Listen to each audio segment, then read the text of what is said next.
Your Excellency, the President of the Federal Republic of Kenya, Uhuru Kenyatta, First Lady of Kenya, Your Excellencies, Presidents of countries present, Your Excellencies, Vice Presidents, and heads of delegations, Your Excellencies of the Diplomatic Corps, the family of the late President Daniel Arap Moi, all of the great people of Kenya, ladies and gentlemen,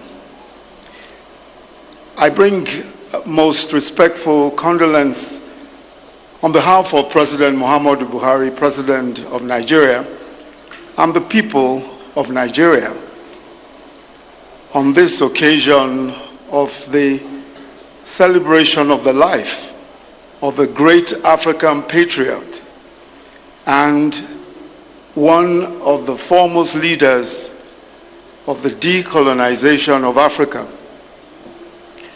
Many of us in Africa will remember him in particular for the pioneering work that he did, especially with respect to regional cooperation.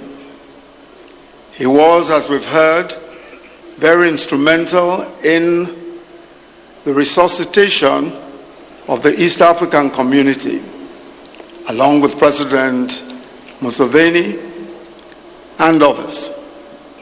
He was also very instrumental in COMESA and even IGAD. These are the precursors of the African Free Trade Continental Area arrangements that we're making today, and to which almost every African country has subscribed, and it will define the future of trade and relations in Africa. We thank God for such a great life. We thank God for all that he was able to do for Kenya and also for Africa. And we believe that the Almighty God who he served through his life has already received him even now. We bless the name of the Lord for all that he was able to do in his lifetime. And we pray that the Lord God Almighty will comfort his family, will comfort the government of Kenya and the people of Kenya. Thank you very much.